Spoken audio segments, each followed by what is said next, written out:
Alex Gibbons from Akron Children's Hospital, and here's your video review. The article I'll be discussing today is entitled Emergency Department Discharge Following Successful Radiologic Reduction of Ileocolic Intussusception in Children, a protocol-based prospective observational study. This study came out of Children's Mercy Hospital in Kansas City, with Joseph Sujka as the first author and Shawn St. as the senior author. The rationale behind this study was that previously the hospital had a protocol in place wherein all patients who had a reduction of intussusception were admitted for observation in order to rule out recurrence. However, the authors felt that due to the low rate of recurrence in this patient population, they could be safely managed as outpatients. Therefore, they developed a new protocol and compared their outcomes from the 115 patients after implementation of the protocol to the 90 patients prior to its adoption. Any patient with a diagnosis of intussusception received a surgical consult.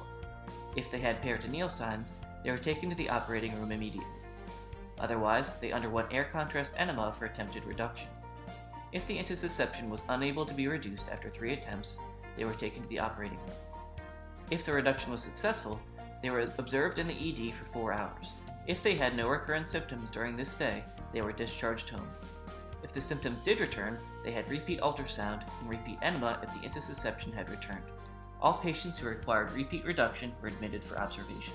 When comparing the two groups, the authors found no difference in the rate of successful enema reduction, the rate of operative intervention, the rate of recurrence, or readmission within 30 days. However, in the post-protocol group, they noted that there was a decrease in admission by 66% and that the length of stay was reduced by 15 hours. On the other hand, in the post-protocol group, they noted that there was an increased rate of return to the emergency department within 30 days and that there was a shorter time frame from discharge to return to the ED. However, again, this did not result in an actual increase in readmission rate. Therefore, the authors were able to conclude that after successful reduction of intussusception, children can be observed in the emergency department and then discharged home if they have no recurrence of symptoms. It's a great review. I'm glad you chose this study because I think this is something a lot of people have been talking about, and now we actually see what happens when you put the protocol into play. So what they found is once they instituted this new protocol, they reduced their admission rate from 100% down to 33%, and they reduced their total length of stay by 15 hours. Right. And there were no morbidities or major complications from doing this new protocol.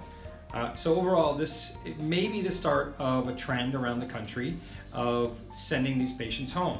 I'm curious if this would change people's management in their hospital. Are you already sending your patients home? And if not, would this study convince you that maybe now you can institute this same protocol?